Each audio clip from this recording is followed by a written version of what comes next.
What's up, guys, and welcome back to Code Companion. This is episode number 7, and today we're going to be talking about automated testing. Now, automated testing is one of those topics that comes up a lot in job interviews. It's something that you're kind of expected to know, but it's also one of those things that a lot of developers don't know. It's one of those things that's, kind of on the bullet or on the checklist of things you should know, but people just skip over it. And in my experience, the reason for this is because, one, it can be a little confusing when you're thinking about how to test your code, and also there just aren't a lot of resources for it. When I was at one of my previous jobs, I was kind of put in charge of testing our code, and I started looking online for resources to learn how to do it, and I realized there's not that much to teach me this. So I got frustrated. I eventually learned how to do it, and then I kind of fell in love with it. So much so that I actually wrote a book that covers automated testing with the Angular framework. So if you want to learn automated testing with Angular, you can check it out at angulartutorial.org. But why do we need automated testing? See, up until this point, all the code that we've been writing it, and, as I'm talking through it, I'll say, okay, and then this should print out like 4. And then we run the code and we verify that it prints out 4. With automated testing, you can automate yourself. Now, this might seem a little weird right now, but hopefully as we progress through this tutorial, it'll start to make a little bit more sense. And the approach we're going to take in this tutorial is using this methodology known as test-driven development. And what that means is we're going to write an automated test for some code, but we're actually going to write the test first. And once we write the test is going to be in a failing, or what test-driven development refers to it as a red state. So it's a red state because our test is failing because the code hasn't been written to make it pass. So then we're going to have a test in a failing state, then we're going to write the code, and once we write the code, that should make the test move into a passing, or what's referred to as a green state. Now, as usual, we're going to start by creating the directory or the folder for the code we're going to write in this tutorial. So I'm just going to use the make directory or mkdir command to make a new directory. We'll call it webdev-testing. And then I'm just going to use the cd command to move into that directory. And then finally, I'm going to create the file that we're going to write our actual code in. So we'll just call this webdev-testing.js, the same name as the directory name. Now, because our code is going to be tested, we're going to need a testing framework. And the testing framework we're going to use in this tutorial is known as Jasmine. Now, there are a lot of testing frameworks out there. You have a lot of options. But the good news is that they all pretty much look similar. Like, once you know a testing framework, moving to another one isn't that big of a hurdle. So Jasmine's a pretty popular one. It's one you're going to hear about in the JavaScript ecosystem a lot. It's the default testing framework for frameworks like Angular. So that's kind of why I chose it for this tutorial. But before we get to using Jasmine, we need to do a little bit of setup for our directory. So the first thing we're going to do is create what is known as a package.json file. And we're going to do this using the npm init command. So just like this, npm space init. And npm was installed for us way back in episode 2 when we first installed Node.js. So npm comes with it, and this is basically a tool that allows us to install packages and also create packages of our own. And when I say packages, what I mean is code that other people have written that is open sourced and available for other people to use, like Jasmine. So we're going to use npm to get Jasmine into our project. But the first thing we need to do is create the package.json file, and we do that with npm init. So you type npm init like this, you hit enter, and then it's going to give you a series of questions. Now, because we're just kind of practicing, this isn't too important, so you can pretty much just enter through all of these. And really all it's doing is just getting metadata about your project. And this is a bit more important if you are going to create an open source library that you kind of wanted to publish out into the world. But because we're just playing around right now, and because we're just going to use other people's dependencies or other people's code, we can leave most of this blank. So I'm just going to hit enter through all of this. If you want to add the author there, you can. But you can pretty much just hit enter through all of this, hit enter again. And then I'm going to just clear this real quick. And then if you do ls, you'll notice that, or if you do ls.l, if you want to list it vertically like that, it'll list the contents of this directory. And notice that earlier we created this file, webdev-testing.js, but now we have a package.json file. Now, as I said earlier, this package.json file is a lot of metadata about our project, which there isn't too much, but it also gives some important information. Like, let's say I was building this big project and I had multiple different libraries I was using. I had a testing framework like Jasmine. All of that stuff is kept in the package.json file. So you kind of add all of the dependencies of your project to this file. And that way, when you share it, you push it up to GitHub, another developer can look at your project and just take a glance at that package.json file, and they can see all of the dependencies that you used for this project. And another thing is, when you download somebody else's code, you can just do this command npm install, and that will install all of the dependencies that are listed in package.json for you. So it's kind of like, it's almost like a toolbox. Like, they're saying, here's all the different tools that you need, and then when you download somebody else's code, you just do npm install, it goes in the package.json toolbox and gets all the dependencies that you need. So what we're going to do is we're actually going to install some of the dependencies we need. Jasmine. So we can do this first by doing npm install Jasmine, and then we're going to do the -g command, which means global. And this gives us some of the command line tools that we'll need to set up Jasmine for our project. So we can just do npm install -g. That runs through pretty quick. It might take a little bit longer for you because I've already installed it. And then after we do that, we're just going to do npm install Jasmine, and this time we're going to do -D. So we'll run that. And what that means is, or what the -D flag means, is that it's a development dependency. So again, another developer looks into this project. They can see some of the dependencies that are listed for this project. And a development dependency simply means that it's a dependency that's used for development. When we're testing code, we test code before we release it out into the world. So once the code is out into the world, it's hopefully already been tested. You don't actually test code once it's out in the world because it's just running. It's just displaying the web page that a user is seeing. You test before you get into production. So for that reason, something like Jasmine, we add the -D flag to say this isn't necessary to actually run the code for users for the web. This is a dependency that's just used for people like me when I'm developing and working on this project. So that's what we mean by the -D flag and Jasmine being a development dependency.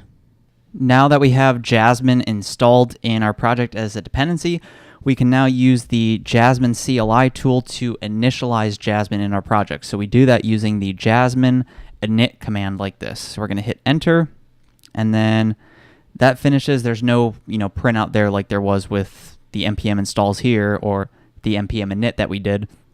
But what I'm going to do is I'm going to clear this, and then once again I'm going to do ls-l to list the files within this directory. So notice now that we have two additional directories here. Earlier we got the package.json when we ran npm init, and then we have the webdev-testing file that we created ourselves, but now we have this node modules and spec. So node modules is the modules that you install using npm install. So when we installed Jasmine, what that did is it installed Jasmine and then all of Jasmine's dependencies. So if we go into node modules like this, we do ls-l, you'll see, okay, Jasmine's right here, but then there's a bunch of other stuff. So what's happening here is Jasmine also has dependencies, and Jasmine also has its own package.json file. So when you install Jasmine, it actually went into Jasmine's package.json file, got all of those dependencies, and then installed Jasmine here for us. So now we have a node modules for us with Jasmine that's ready for us to use. So we can go back to the previous directory, doing cd space ... and then I'm just going to list the files again. And the spec directory is what was created for us when we ran Jasmine init.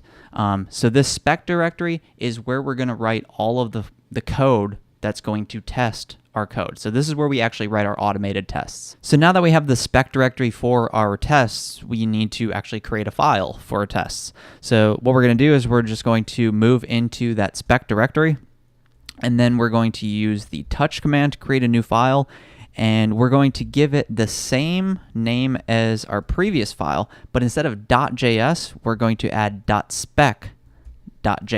And this .spec is very important because once we run Jasmine, this is how it finds the test files. It goes through the spec directory and it looks for files that have the extension .spec.js. And then we also name it the same as our other file because the two usually are kind of in sync with one another. So if you have a file, you have another file to test that file, and it's generally okay to have them have the same names. So that's my preferred preference.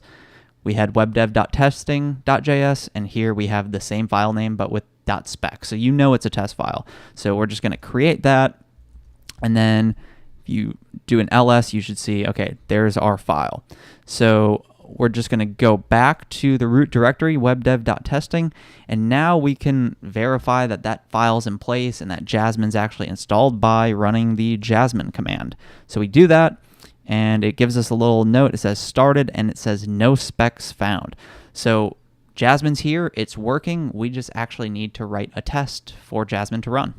So let's move on to writing our first automated test, and this is going to be like the hello world version of an automated test.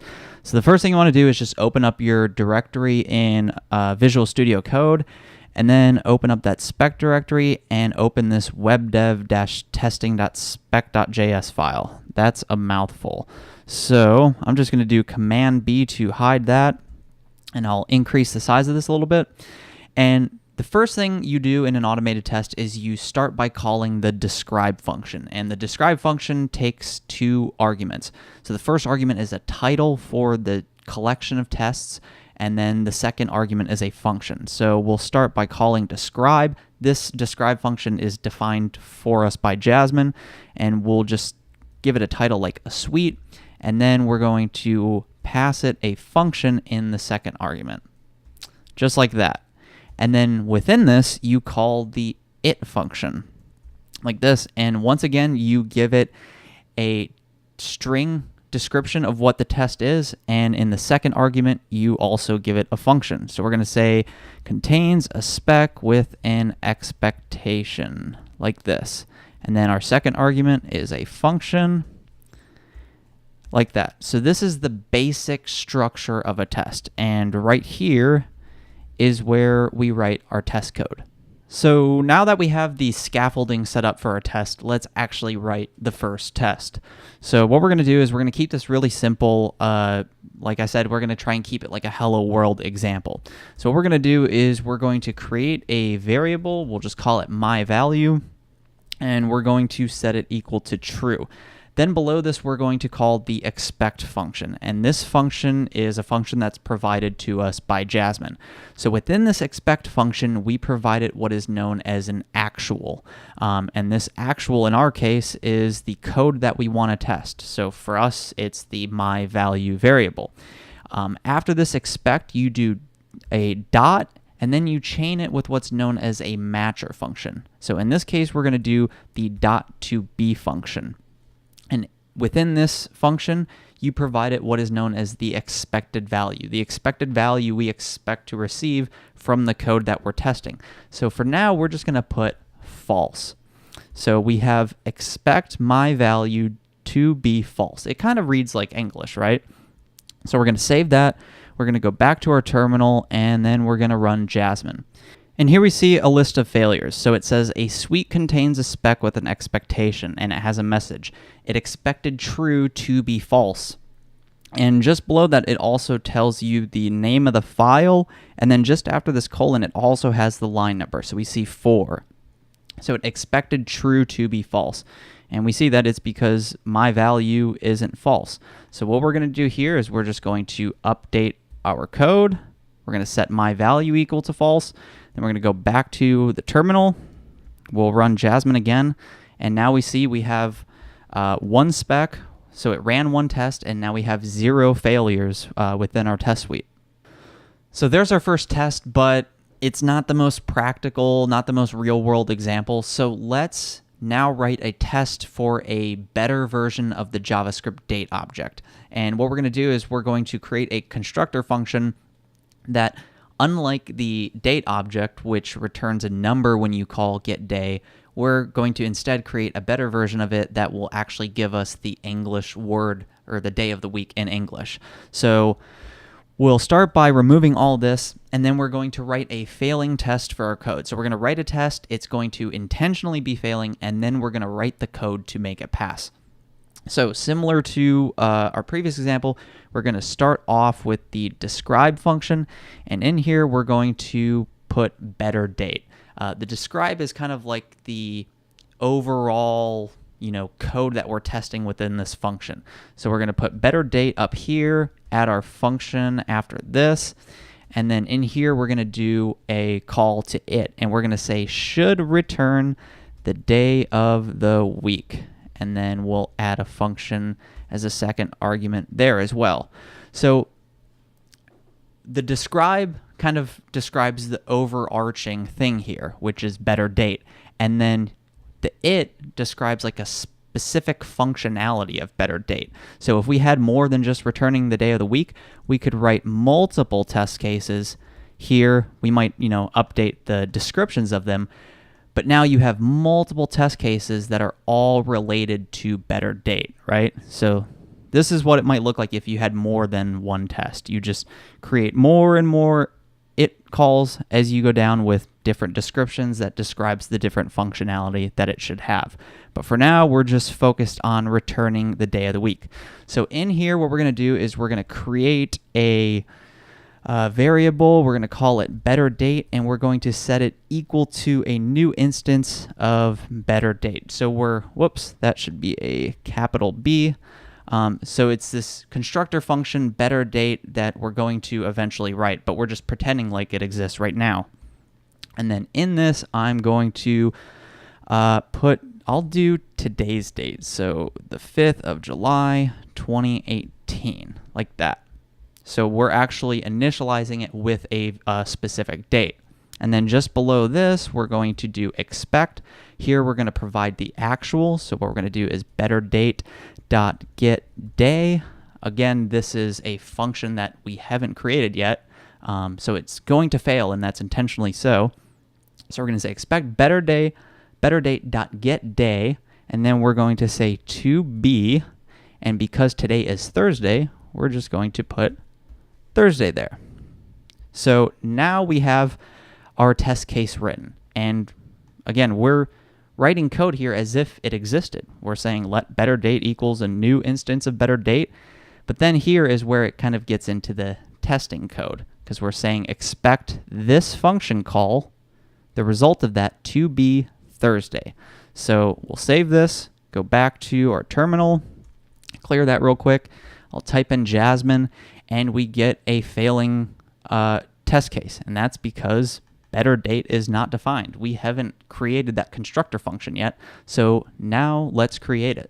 But before we get to actually writing the code, there's one other thing I want to point out. So notice how it says better date should return the day of the week. How does it get this? How does it get this whole string? The way it gets it is through these two strings that we created here. So notice that the describe and the it combine to read like an English sentence. Better date should return the day of the week. And this is helpful because as your code base grows and as you have more and more tests, these descriptions help you kind of reason about what might be wrong with your code. So better date should return the day of the week. If we give it a date, we call get day, we expect an English word like Thursday or Friday, right? But let's imagine that better date would also return the year as like a Roman numeral. Now when you get your failures, if this was the only test that's failing, okay, well, better date works fine for Roman numerals. Like that code's okay. It's the better date for returning the day of the week. That's what's broken. So it just helps you reason about your code because as you're writing test cases, you're writing like plain English descriptions of what your code should do. So when it breaks and the test fails, you have like an English description of why your code's failing and what you should expect to receive.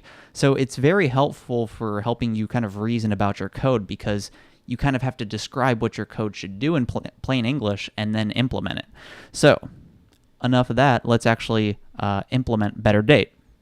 So we're going to go back here, and then above this describe is where we're going to write this constructor function. So we need to implement better date. So what we're going to do is we're going to do better date like this, and it takes a date. So we'll specify a date parameter like this.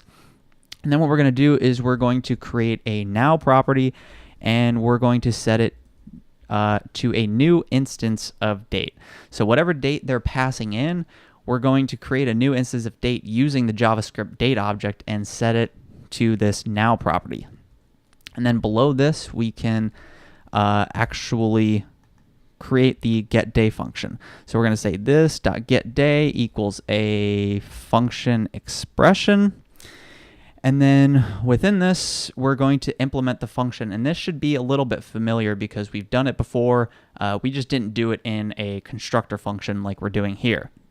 So what we're going to do is we're going to do const days equals, then we're going to do Sunday, Monday, Tuesday, Wednesday. I'm sure this is fun for you guys. Thursday, Friday, Saturday. And that's it, because we started on Sunday. So there's our array of days, and then we're going to do let day equals this dot now dot get day. So we're using the JavaScript date object to get us the numerical date, or the numerical representation of the day, and then we can just use our array and the numerical representation that we get from this to return that specific index. So we define the days of the week, we get the number from the JavaScript date object for the day of the week, and then we just return the index to get the actual English written word. So now that this is done, we can save that. We'll go back to our terminal. We'll run Jasmine again, and hopefully everything should be okay now, because we've now defined better date. We've now defined this.getDay. So we'll run Jasmine, and there we go. It ran our one spec, and it no longer has failures. Our code's now working. Our test is now in a passing state, but it's not set up in an ideal way, because remember earlier we said this .spec.js file was for our tests, and then our actual code would be put into a different file. But here we actually have our code in this test file, so we need to move this into a different file.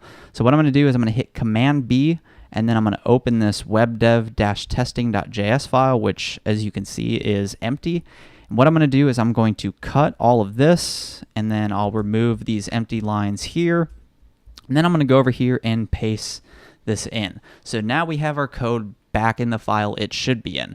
But we need this to be exposed somehow. We need to let other files, such as our test file, be able to use this. And the way we do this is using what's known as module.exports. This is something that's given to us by Node.js. It's an object that allows us to export code so that other files can use it. So here we do module.exports, and then we're going to do equals better date. So now other files, because we've added better date to module.exports, other files can now use the better date that we've defined here. And before we get to actually importing this code into another file, we can go to our terminal and run Jasmine again, and you'll see that now we're back to square one, right? Better date is not defined. And that's because we moved it out of this function. Now better date, it's just being used. It's trying to create an object using better date, but better date's in this file. So to import it here, again, we're going to use some functionality provided to us by Node. What we're going to do is we're going to create a variable better date, and then we're going to use the require function. And within require, what we do is we actually pass it the path to the file that we want to import. So we're going to do a .. and then webdev, and you can see it's trying to autocorrect for us, webdev-testing. Now you can put a .js here, but it's optional, most people don't use it. It's just kind of implied. So we import the webdev-testing file that we just moved better date into. Now we can go back to our terminal. We'll clear this real quick, run Jasmine one more time, and now we're back to a passing state. Just in case you're wondering, this .. / in front of webdev.testing, all that's doing is specifying where this file lives.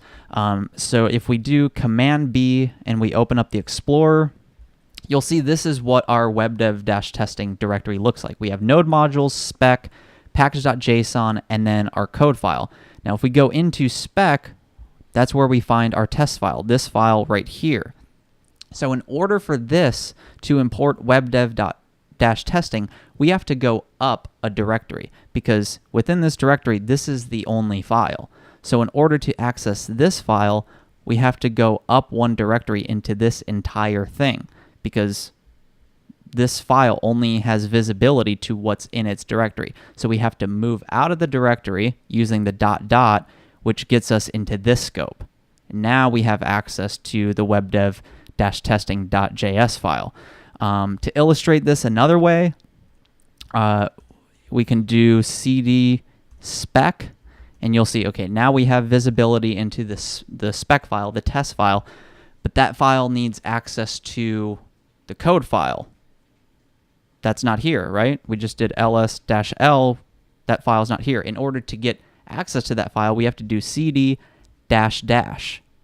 Now when we do ls-l, what do you know? We see webdev-testing. So that's what's happening right here. In order to get access to that file, you just have to be aware of what directory you're in, and because we have to go up a directory to get visibility to that, we do .. / So every directory that you have to go up, you just precede even more .. So just to show you, cd spec, I'll do cd support.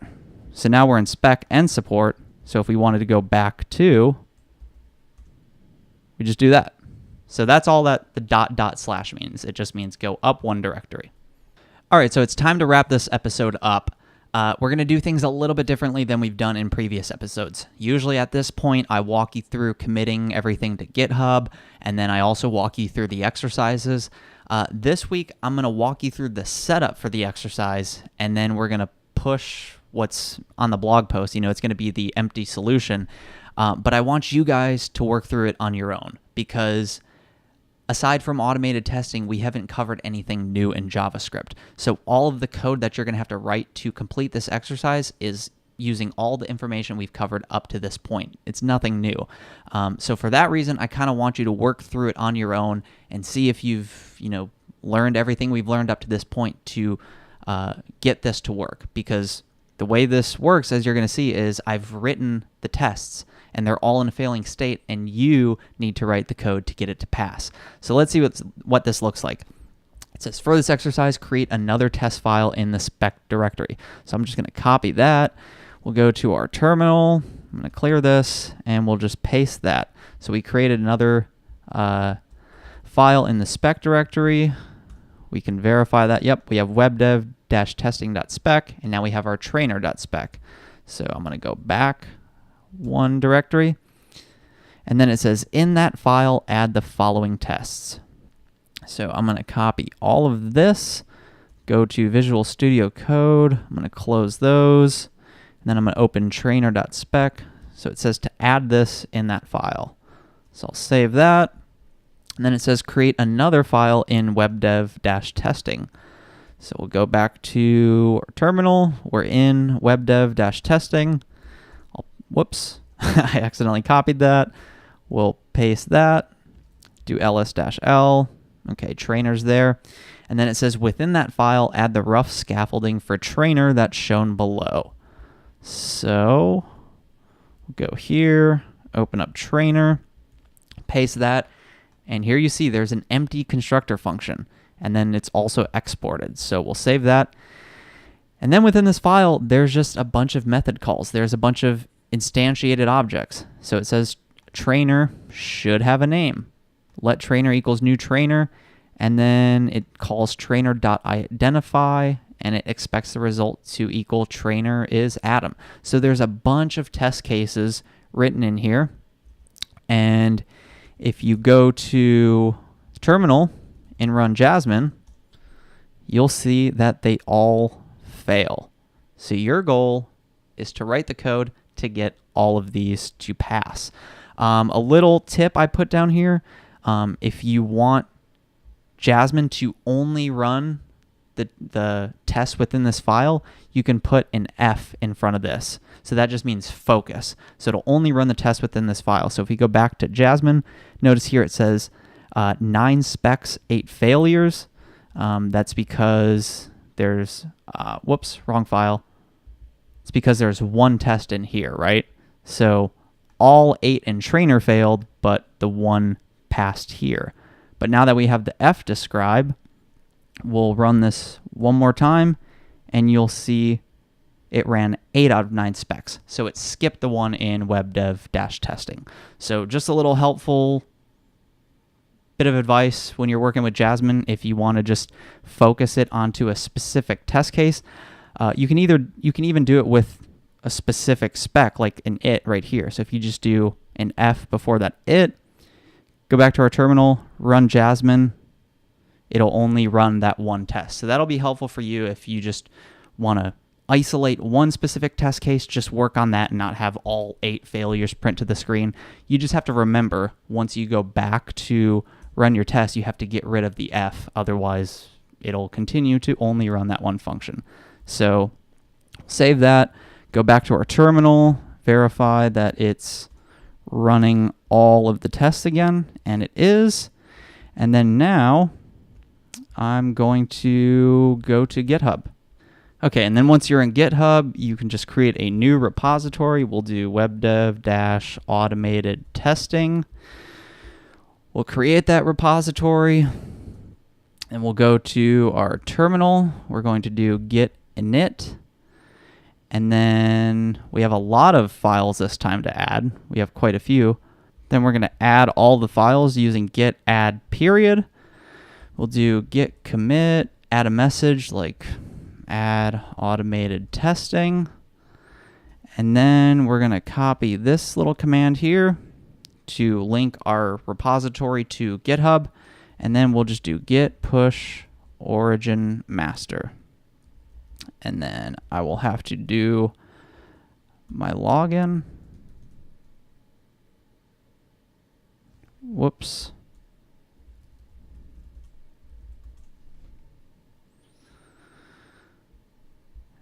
And then we can go back to GitHub, and there's our code. All right, that's all I have for this week. If you enjoyed the video, like the video, subscribe to the channel. It helps other people find out about a free resource like this. And if you guys have any issues working on that exercise, check the description below. I'll have a link to the Discord server where you can join and then ask me questions there.